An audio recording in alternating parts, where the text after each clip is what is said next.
لله رب العالمين.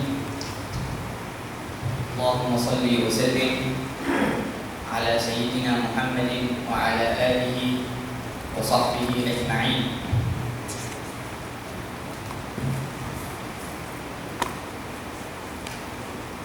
سبحانك لا علم لنا إلا ما علمتنا إنك أنت العليم الحكيم. اللهم اغننا بالعلم وزينا بالحلم وأكرمنا بالتقوى وجملنا بالعافية برحمتك يا أرحم الراحمين.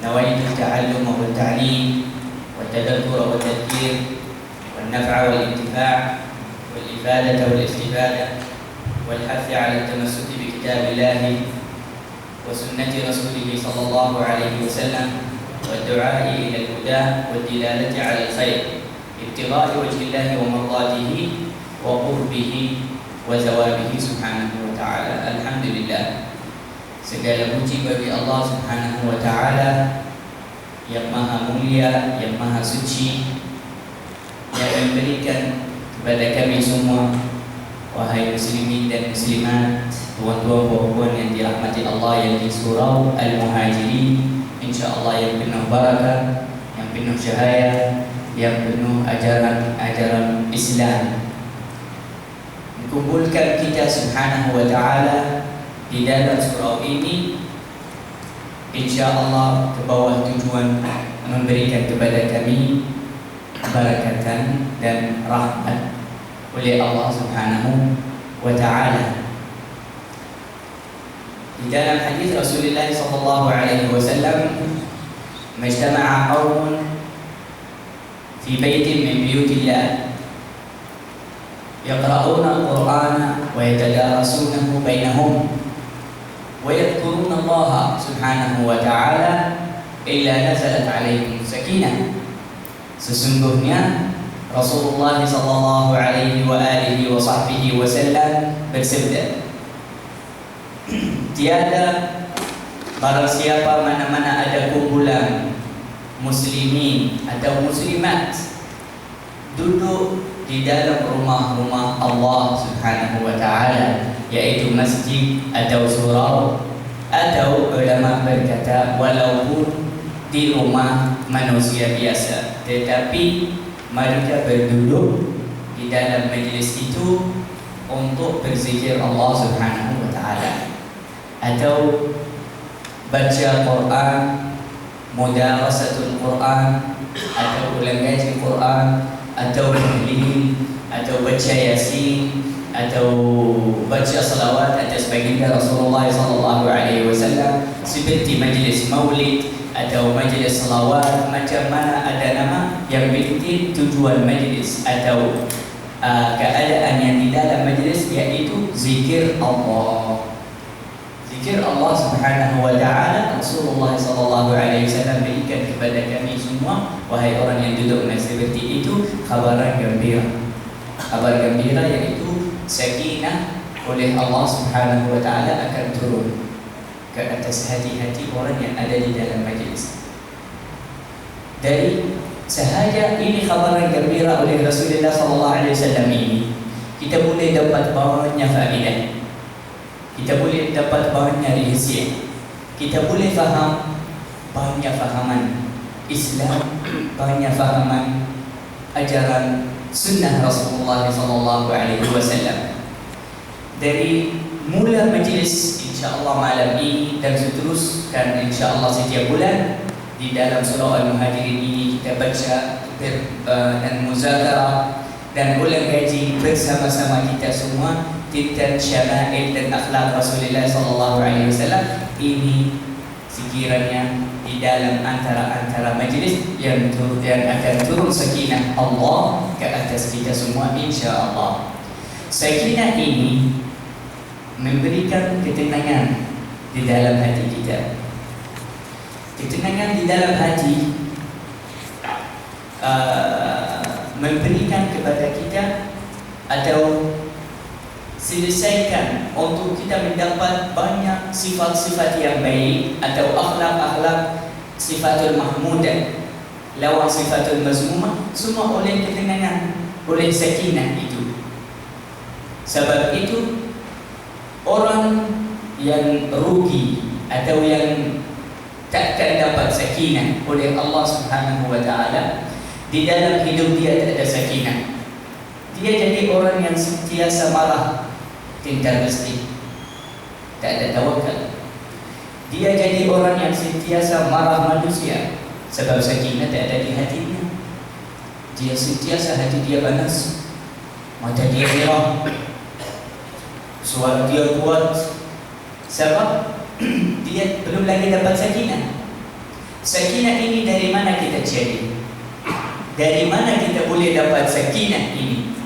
Yang satu pemberian yang mahal, satu pemberian yang hebat sangat di sisi Allah Subhanahu wa taala, dan oleh ajaran Rasulullah SAW menyuruhkan kita semua wahai orang Islam mencarikan sakinah. Mencarikan dari mana kita boleh cari sakinah ini? Sakinah ini satu keadaan yang tenang, yang sejuk di dalam hati kita. Boleh kita dapat dari mall, boleh kita dapat dari kedai, boleh kita dapat dari restoran, boleh kita dapat dari syarikat-syarikat yang besar pun boleh. Tak. Ini dari syarikat-syarikat Muhammad ibn Abdullah sallallahu alaihi wasallam. Ini dari syariat Muhammad ibn Abdullah sallallahu alaihi wasallam. Ini dari ajaran-ajaran Rasulullah Muhammad sallallahu alaihi wasallam. Kita takkan dapat ini dari syarikat-syarikat manusia atau syarikat-syarikat atau bangunan-bangunan, walaupun dari negara-negara yang paling tinggi sekarang di satu dunia. Mereka tak boleh bagi kita sakinah, tetapi kita boleh dapat ini satu pemberian. Kita sudah faham sekarang, Masya Allah, sakinah ini ada satu pemberian yang hebat sangat di sisi Allah, yang kita memang dapat banyak tenang, rasa sejuk, rasa tawakal, rasa sabar, rasa dapat akhlak dan sifat-sifat yang tinggi di sisi Allah Subhanahu wa taala, oleh mendapat pertama sekali sebelum ini semua sifat sakinah atau perasaan sakinah atau keadaan sakinah. Sakinah ini pergilah carinya dari majlis-majlis seperti ini. Allahu Akbar. Ini semua dari ajaran Rasulullah.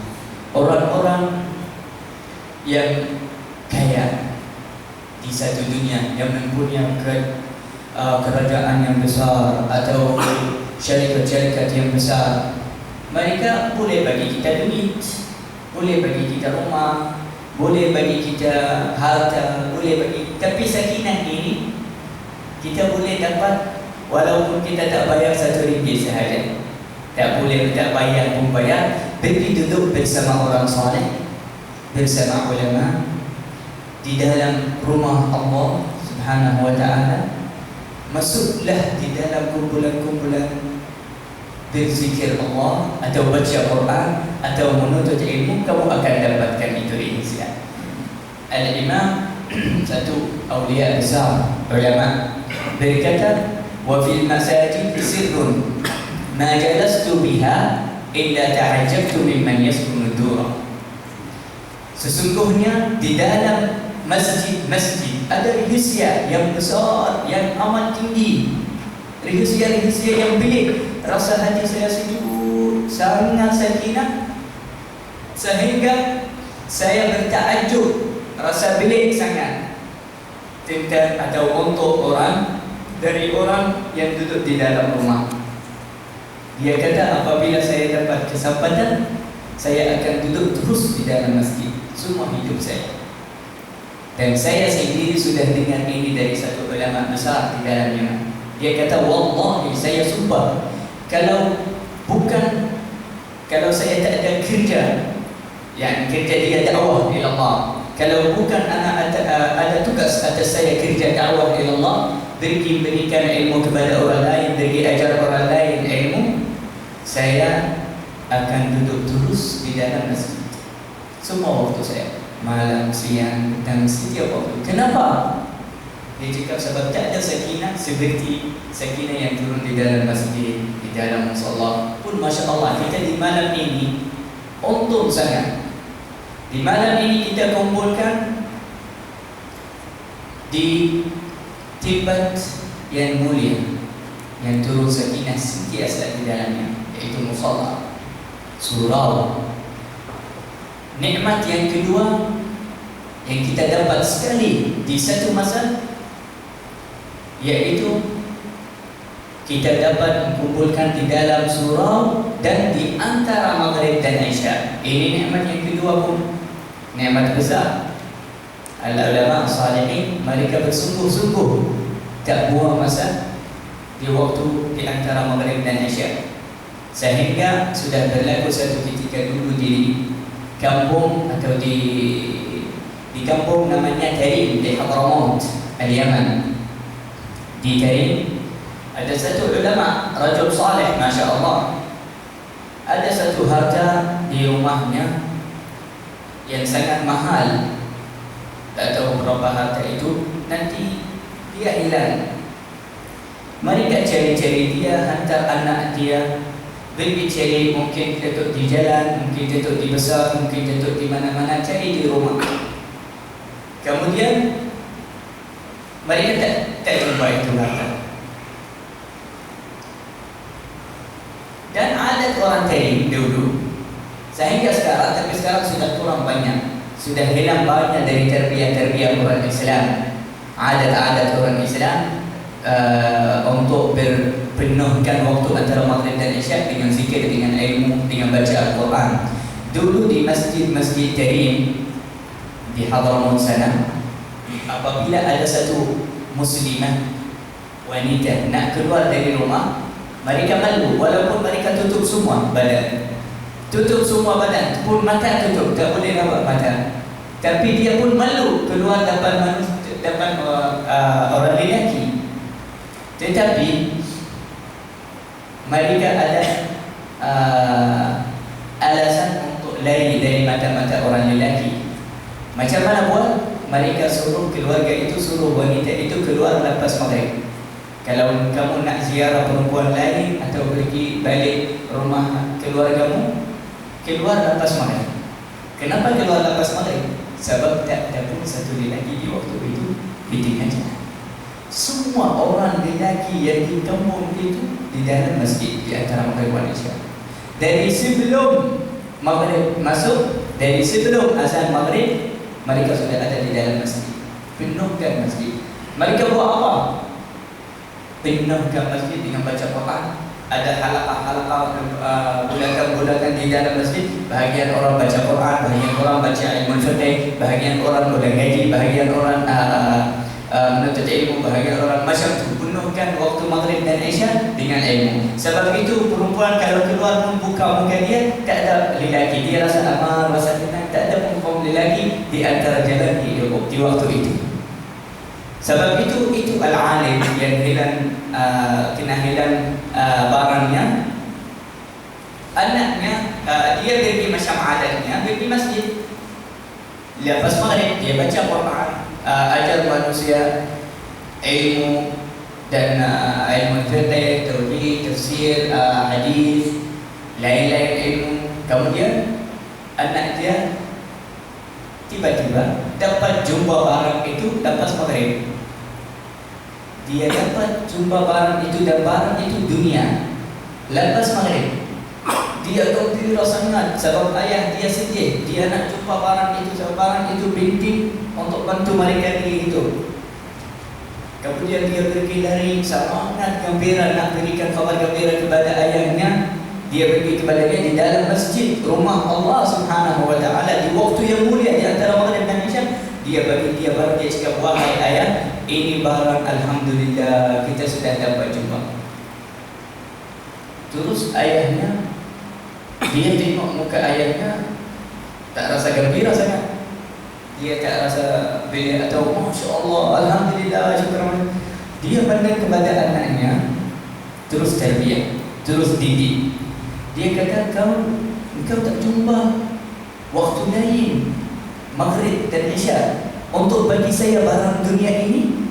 Ayah, tapi kamu tadi kamu cari, kamu yang suruh saya cari. Dia cakap saya cari, tetapi di antara maghrib dan isya ini waktu yang ada khazanah Allah, yang sakinah Allah turun, dan di dalam rumah Allah, dan di waktu kita menuntut ilmu. Engkau datang bagi saya barang dunia ini sekarang? saya sudah nazar barang ini semua hadiah dan sedekah untuk orang Islam, tak mahu lagi. Ini satu hukuman untuk kamu, dan hukuman untuk kamu, kamu keluarlah dari kampung ini 1 tahun. Keluarlah. Macam ini dulu orang didikkan anak mereka macam mana jaga waktu, khusus waktu-waktu yang mulia. Bukan semua waktu sama. Waktu di antara maghrib dan isya bukan sama waktu lepas isya. Waktu sebelum subuh bukan macam waktu selepas subuh. Dari waktu-waktu yang sangat mulia, sangat ada khazanah Allah, rahmat Allah, barakat Allah, berian Allah Subhanahu wa taala, rezeki semua. Dari antara waktu-waktu itu sebelum maghrib, walau dengan 10 minit. Hidupkan waktu itu. Jangan masuk waktu maghrib kamu di dalam keadaan lalai, ghaflah, jauh, tak zikir. Sebelum maghrib walau dengan 5 minit atau 10 minit kamu baca istighfar. Sebab ini waktu khatimat hari itu. Khatimah, husnul khatimah. Kita sentiasa minta husnul khatimah. Setiap hari, setiap 1 hari ada husnul khatimah. Siapakah yang tutupkan harinya dengan istighfar, ini husnul khatimah. Tutupkan hati kamu dengan apa? Di waktu sebelum azan maghrib. Sebelum azan maghrib, tutup hari itu. Sebelum subuh azan, sebelum azan subuh dengan walaupun dengan setengah jam atau 20 minit atau 10 minit, kamu sekarang sudah tutupkan malammu. Tutupkan malam kamu dengan keadaan yang baik. Bangunlah sebelum azan subuh walaupun dengan 5 minit. Baca istighfar, tutupkan malam dengan istighfar. Jadi sekarang Masya Allah, sebelum maghrib dan selepas maghrib, ini waktu yang sangat mulia. Dan sebelum subuh dan selepas subuh, sehingga waktu syuruk. Ini waktu yang 4. Al-ulama berkata, siapakah yang hidupkan 4 waktu ini, dia tak akan rugi di hari kiamat. Walaupun semua masa atau semua waktunya yang lebih bukan berzikir atau bukan beribadah atau bukan macam tu, tetapi apabila dia hidupkan 4 waktu ini, dia akan datang di hari kiamat dengan pahala yang banyak dan yang besar, walaupun amalannya sikit, walaupun ibadahnya sikit. Dan memang Allah Subhanahu wa taala menciptakan kita ke bawah tujuan ibadah. Allah Subhanahu wa taala berfirman, "Wa ma khalaqtul jinna wal insa illa liya'budun." Kita sudah sebut 2 nikmat sekarang. Nikmat yang pertama kita di dalam surah rumah Allah.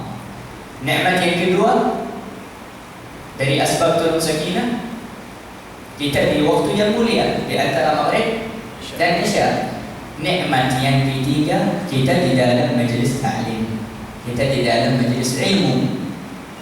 Dan Rasulullah SAW bersabda di dalam hadis, mana-mana ada majlis ilmu akan turun sakinah Allah, dan malaikat Allah akan buat bulatan-bulatan ke atas kita sehingga langit. Kemudian Allah Subhanahu wa taala memandang dari bawah, dari pinggan itu bulatan sehingga bawah, ke bawah. Siapakah orang yang duduk itu? Kemudian Allah Subhanahu wa taala tanya malaikat mereka duduk kenapa, mereka minta apa, mereka takut dari apa, macam hadis yang kita semua sudah hafal.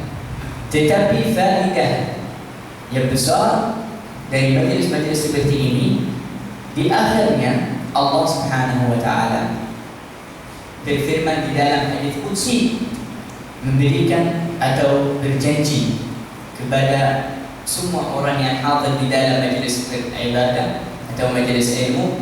Allah Subhanahu wa taala suruh mereka, bangunlah, pergi, insya-Allah sudah mengampunkan semua dosa-dosa kamu, wahai orang yang hadir. Alhamdulillah, ada ulama berkata apabila tiada faedah lain, ini faedah dari majlis-majlis yang zikir atau majlis ilmu, cukup. Kita rasa cukup.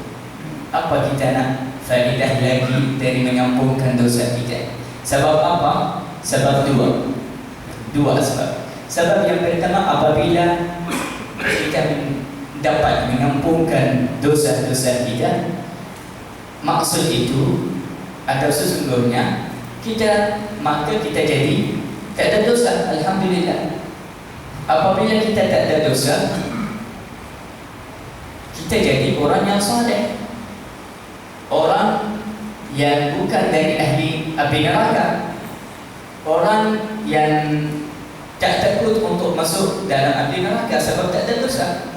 Orang yang berdosa, yang buat salah, yang buat maksiat, itu orang yang masuk dalam api neraka. Tetapi apabila sudah tak ada dosa, khalas, alhamdulillah, kita kita bersediakan apabila kita keluar dari majlis seperti ini dengan tiada dosa lagi, tiada bermaksiat lagi, tiada kesalahan lagi, masih ada tetap di dalam di atas kita. Alhamdulillah, kita sudah buat langkah yang pertama untuk bersedia untuk masuk di dalam syurga. Ini faedah yang kedua. Faedah yang pertama, kita tak ada dosa. Faedah yang kedua, kita boleh jadi dari ahli syurga dari satu majlis sahaja. Dan di akhir majlis Allah Subhanahu wa taala berfirman juga, mereka akan dapat sifat orang-orang yang berbahagia di hari kiamat. Sehingga malaikat Allah Subhanahu wa taala bertakjub, Rasulullah, ya Allah, ada satu orang betul yang lebih, ya Allah, mereka datang dengan niat nak menuntut ilmu, nak hadir kelas, nak ambil faedah, tetapi ada satu orang datang sahaja dia nak cari masalah. Dia datang sahaja hanya nak tengok sahaja, tak ada niat pun, kosong sangat.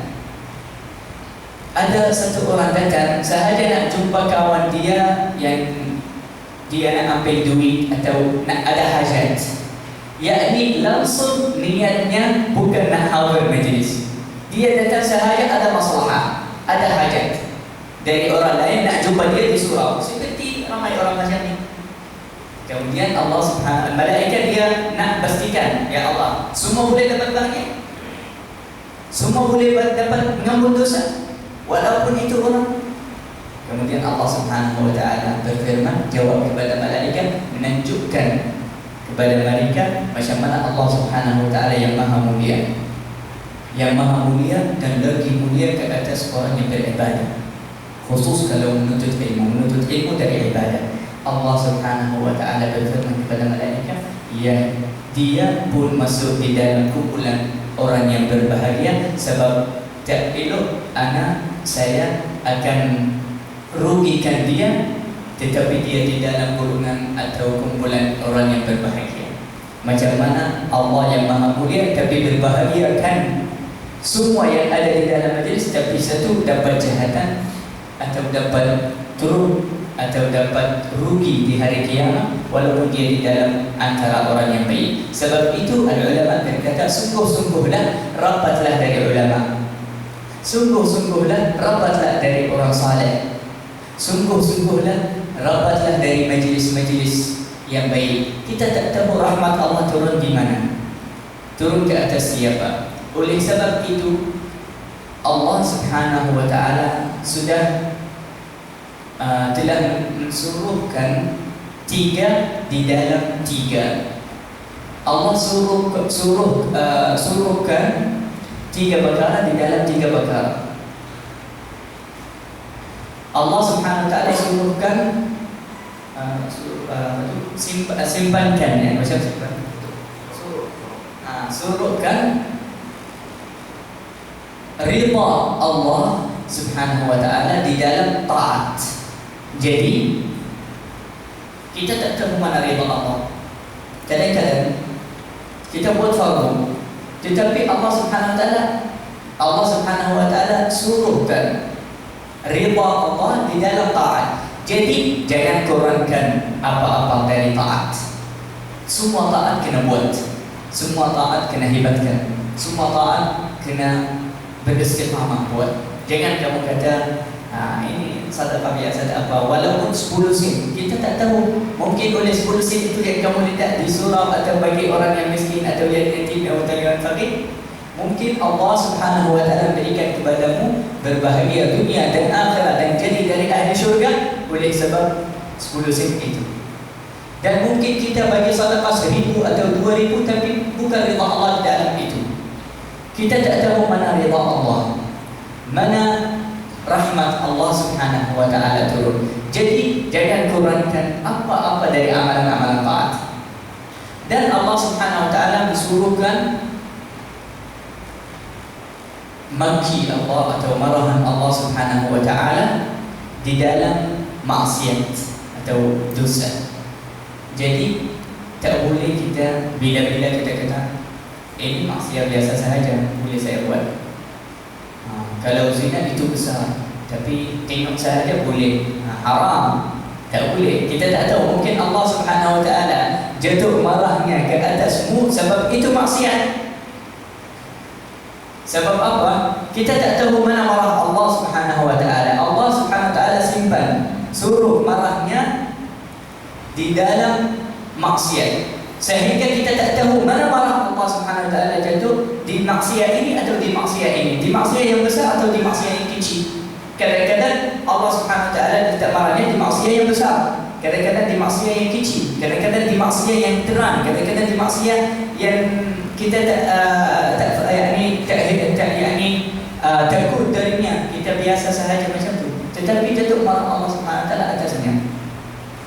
Sebab itu kita dengar banyak kali ada satu orang di dalam hadis Rasulullah SAW, Allah Subhanahu wa taala masukkannya di dalam api neraka. Sebab apa? Sebab dia curi dari harta-harta orang Islam satu kayu sahaja yang seperti ini untuk nak cucuk giginya. Rasulullah SAW bersabda, itu orang sahabat dan beram bersama Rasulullah, tapi lepas dia sudah meninggal, sudah di dalam kubur, Rasulullah SAW bersabda, tetapi saya melihatnya sekarang di dalam satu lubang dari api neraka. Allahu Akbar. Mana ibadatnya? Dan dia tak buat yakni di dalam fikiran kita dan akal kita dan pandangan kita, itu maksiat tak besar sangat. Itu maksiat boleh kita buat. Dia ambil sahaja satu kayu yang kecil sahaja macam ni untuk nak keluar daging atau makanan yang ada di dalam giginya. Rasulullah SAW kata, sebab dia tak ambil izin dari orang yang hak, yang pihak atau orang yang punya itu barang, dia sekarang di dalam api neraka. Ajib, subhanallah. Sebab itu kita kena jaga. Kita tak boleh hebatkan 1,000 sebab besar, tapi 1 ringgit boleh curi. Tak boleh macam tu. Semuanya nama maksiat. Cuma sahaja itu 1,000, ini 1 ringgit. Dia berat atas hati orang itu sahaja yang mempunyai duit. Orang yang mempunyai duit, dia rasa sakit kalau 1,000. Kalau 1 ringgit mungkin tak rasa sakit. Tapi di sisi Allah semuanya maksiat. Semuanya maksiat. Semuanya boleh kena marahan Allah Subhanahu wa taala ke atasmu. Jadi kita kena jauh dari semua maksiat dan buat semua taat. Dan Allah Subhanahu wa taala letak rahsianya dan suruh rahsianya di antara manusia orang Islam. Kita tak tahu mana orang yang awliya. Mungkin ada satu orang duduk di antara kita, sebelah kanan kamu atau sebelah kiri kamu atau belakang kamu atau depan kamu, dia dari awliya Allah, tapi kamu tak tahu. Mungkin dia kawan kamu, mungkin dia biasa sama kamu, tapi di sisi Allah dia wali, waliullah. Allah Subhanahu wa taala sayangnya. Allah Subhanahu wa taala walaupun dia di keadaan susah, awliya, orang wali atau orang saleh, tak mesti dia ada satu pakaian yang khas. Ada bahagian awliya, mungkin orang yang sapu jalan di tepi jalan itu, mungkin itu awliya. Kita tak tahu. Mungkin orang yang angkat sampah itu tinggi sangat di sisi Allah Subhanahu wa taala. Pernah Rasulullah SAW jumpa, dia keluar di satu besar, pergi di satu besar. Kemudian ada satu sahabat. Itu sahabat dia sangat kelakar bersama Rasulullah SAW. Dia sentiasa jadi Rasulullah SAW ketawa. Kemudian tetapi itu sahabat warna dia hitam, dan mukanya sangat tak cantik. Sangat tak cantik. Semua orang tak mau kawan sama dia sebab tak cantik. Bau dia tak mandi selalu macam tu. Jadi dia bukan orang yang senang masuk di hati orang. Dia bukan orang yang senang dapat sahabat. Tapi